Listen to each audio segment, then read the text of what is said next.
Term only study YouTube channel में आपका स्वागत है।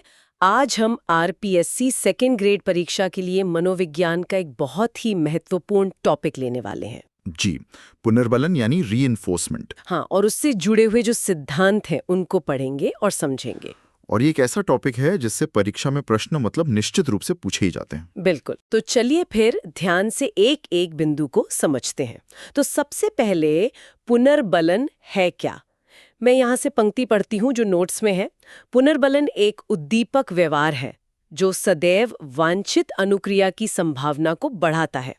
सुनने में थोड़ा अकादमिक लगता है, उद्दीपक व्यवहार, वांछित अनुक्रिया। हाँ, इसे सरल भाषा में कैसे समझेंगे? देखिए, इसका सीधा सा मतलब है कि पुनर्बलन कोई भी ऐसी चीज या प्रक्रिया है, ठीक है, जिससे किसी खास व्यवहार के वांछित अनुक्रिया के दोबारा होने की संभावना बढ़ जाए। अच्छा, यानी हम चाहते हैं कि कोई अच्छा काम बार बार हो तो हम पुनर्बलन का इस्तेमाल करते हैं। बिल्कुल। इसी में फिर आता है सकारात्मक या धनात्मक पुनर्बलन।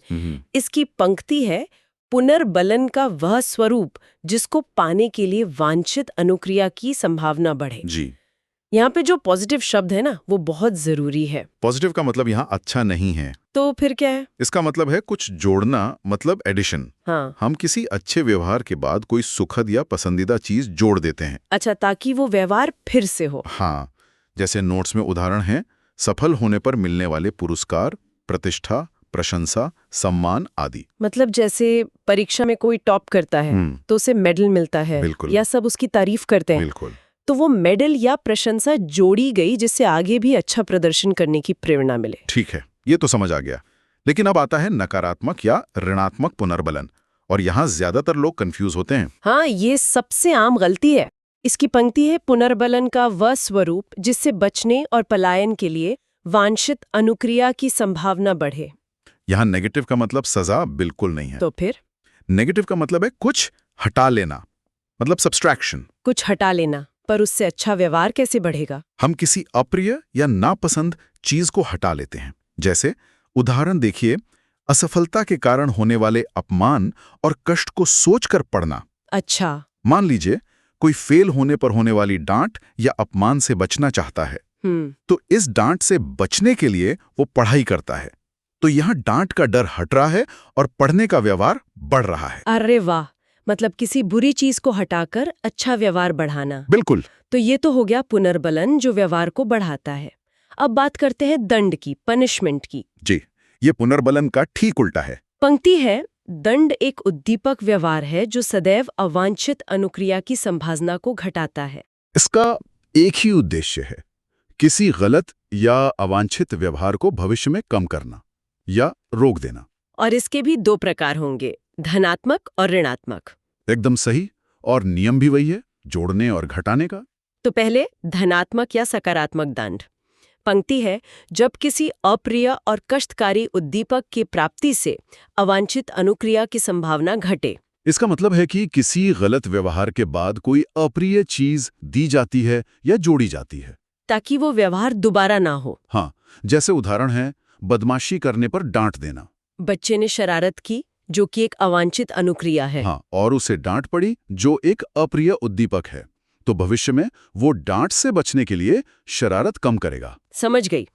तो फिर आता है ऋणात्मक या नकारात्मक दंड। इसकी पंक्ति है, जब किसी प्रिय और संतोषजनक उद्दीपक के छिन जाने से अवांछित अनुक्रिया की संभावना घटे। यहाँ ऋणात्मक मतलब फिर से हटा लेना। हाँ, पर इस बार हम कोई अच्छी चीज हटा रहे हैं। बिल्कुल, किसी गलत व्यवहार के बाद कोई पसंदीदा या अच्छी चीज हटा ली जाती है। जैसे उदाहरण दिया है, बदमाशी करने पर टीवी नहीं देखने देना। बच्चे ने बदमाशी की तो उसका टीवी देखने का जो समय था वो छीन लिया गया। पसंदीदा चीज छिन जाने से वो आगे बदमाशी करने से बचेगा। एकदम सही। चलिए, अब कुछ और महत्वपूर्ण संप्रत्यय, मतलब इम्पोर्टेंट कॉन्सेप्ट्स पर आते हैं। इसमें पहला है प्री मैक्स सिद्धांत। हाँ, प्री मैक्स प्रिंसिपल, ये बहुत दिलचस्प है। इसकी पंक्ति है, माता पिता बच्चे के दृष्टिकोण से किसी अवांछित कार्य को करवाने के लिए उसके समक्ष कोई वांछित कार्य पुनर्बलन के रूप में दें। इसे एक और नाम से भी जाना जाता है, जो परीक्षा के लिए बहुत जरूरी है। क्या नाम है? इसे दादी माँ का सिद्धांत भी कहते हैं। दादी माँ का सिद्धांत? हाँ, सोचिए दादी नानी क्या कहती थी? पहले सब्जी खत्म करो, फिर मिठाई मिलेगी। हाँ, बिल्कुल। पहले कम पसंद वाला काम करो, फिर ज्यादा पसंद वाला काम करने को मिलेगा। यही प्रीमैक्स सिद्धांत है। जैसे उदाहरण है, बच्चे को कहें कि खेलने तब दिया जाएगा जब होमवर्क कर लोगे। तो यहाँ खेलना, जो कि ज्यादा पसंदीदा काम है, वो होमवर्क करवाने के लिए एक पुनर्बलन का काम कर रहा है। बिल्कुल। अगला कॉन्सेप्ट है शेपिंग।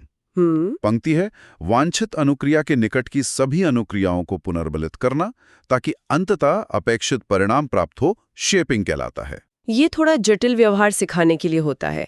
मतलब आप छोटे छोटे और सही कदमों पर शाबाशी देते हैं, धीरे धीरे उसे सही व्यवहार तक पहुंचाने के लिए। हाँ, जैसे उदाहरण दिया है, टी के क ठ ठक। अच्छा, जैसे किसी बच्चे को ठक बोलना सिखाना है, तो पहले जब वो टी जैसी आवाज भी निकाले तो उसकी तारीफ की, फिर ठ बोलने पर की, और आखिर में जब वो सही शब्द ठक बोलेगा तब उसे असली पुनर्बलन दिया। मतलब व्यवहार को एक आकार देना। हाँ, बिल्कुल। इसी से मिलता जुलता एक और कॉन्सेप्ट है चेनिंग। जी।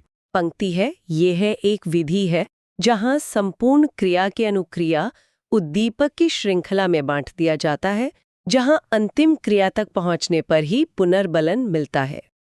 इसमें कई व्यवहारों को एक क्रम, एक चेन में सिखाया जाता है, और यहाँ एक व्यवहार का होना दूसरे के लिए एक संकेत बन जाता है। हाँ, और सबसे बड़ा फर्क यह है कि असली इनाम सबसे अंत में मिलता है, हर कदम पर नहीं। जैसे उदाहरण है, सर्कस के रिंग मास्टर और नृत्य के शिक्षक प्रशिक्षक इन्हीं विधियों का प्रयोग करते हैं। बिल्कुल। जैसे कोई डांसर है, वो स्टेप 1, स्टेप 2, फिर स्टेप 3 सीखता है, और पूरी डांस परफॉर्मेंस खत्म होने पर ही उसे तालियां, मतलब पुनर्बलन, मिलती हैं। सही। चलिए अब आते हैं पुनर्बलन की अनुसूची पर, शेड्यूल्स ऑफ रीइंफोर्समेंट। परीक्षा की दृष्टि से ये बहुत बहुत महत्वपूर्ण है। अनुसूची का मतलब है पुनर्बलन देने का तरीका या पैटर्न, है ना? जी। इसमें सबसे पहला है सतत पुनर्बलन, कंटिन्यूस रीइंफोर्समेंट। अगर इनाम मिलना बंद हो जाए तो व्यवहार भी बहुत जल्दी बंद हो जाता है। बिल्कुल। तो फिर ज्यादा टिकाऊ तरीका क्या है? वो है आंशिक पुनर्बलन, पार्शियल रीइंफोर्समेंट। इस विधि में प्रत्येक अनुक्रिया को पुनर्बलित न करते हुए उनके मध्य अंतर रखा जाता है। मतलब हर बार इनाम न देकर कभी कभी देना, इससे व्यवहार ज्यादा टिकाऊ बनता है। और ये अंतर समय या अनुपात किसी भी आधार पर हो सकता है। हाँ, और इसी आधार पर इसके दो मुख्य प्रकार हैं, अंतराल, इंटरवल, और अनुपात, रेशियो। पहले समय अंतराल अनुसूची को देखते हैं। जी। इसमें पुनर्बलन का आधार समय है। जी। इसमें पहला है निश्चित अंतराल, मतलब फिक्स्ड इंटरवल। तो इसमें पुनर्बलन एक तय समय के बाद मिलता है। हाँ, जैसे प्रत्येक 10 मिनट बाद इनामी सवाल। मतलब आप चाहे कितनी भी कोशिश करें, इनाम 10 मिनट पूरे होने पर ही मिलेगा। और दूसरा है परिवर्तीय अंतराल, वेरिएबल इंटरवल। यहाँ पुनर्बलन अलग अलग समय के बाद मिलता है, जिसका कोई फिक्स पैटर्न नहीं होता, कभी 5 मिनट, कभी 10, कभी 11 मिनट। जैसे दोस्त का फोन कब आएगा, ये तय नहीं होता। बिल्कुल। अब आते हैं अनुपात अनुसूची पर, रेशियो स्केड्यूल। यहाँ आधार सही प्रतिक्रियाओं की संख्या है। जी। पहला है निश्चित अनुपात, फिक्स्ड रेशियो। मतलब एक तय संख्या में सही प्रतिक्रिया देने के बाद पुनर्बलन। हाँ, जैसे प्रत्येक 10वां प्रश्न इनामी है, मतलब 10 सही जवाब देने पर ही इनाम मिलेगा। और फिर आता है परिवर्तीय अनुपात, वेरिएबल रेशियो। ये सबसे शक्तिशाली है। यहाँ पुनर्बलन अलग अलग संख्या में प्रतिक्रियाओं के बाद मिलता है।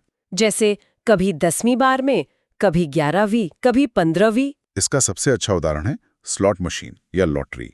पता नहीं होता कि जीत कब मिलेगी, और इसी वजह से लोग खेलते रहते हैं। यहाँ पर 2 नोट्स हैं जो परीक्षा के लिए बहुत जरूरी हैं।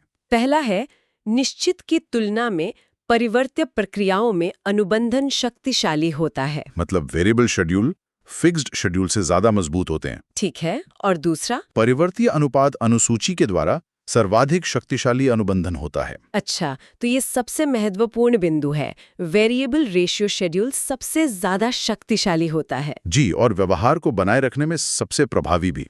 बहुत बढ़िया।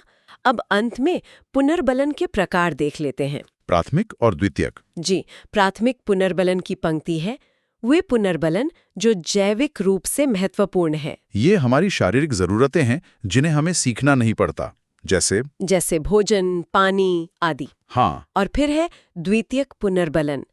वे पुनर्बलन जिन्होंने मनुष्य के अनुभवों के कारण पुनर्बलन को अर्जित किया हो। ये वो हैं जिनका महत्व हम अपने अनुभव से सीखते हैं क्योंकि वे प्राथमिक पुनर्बलकों से जुड़े होते हैं। इसका उदाहरण है धन, प्रशंसा आदि। बिल्कुल।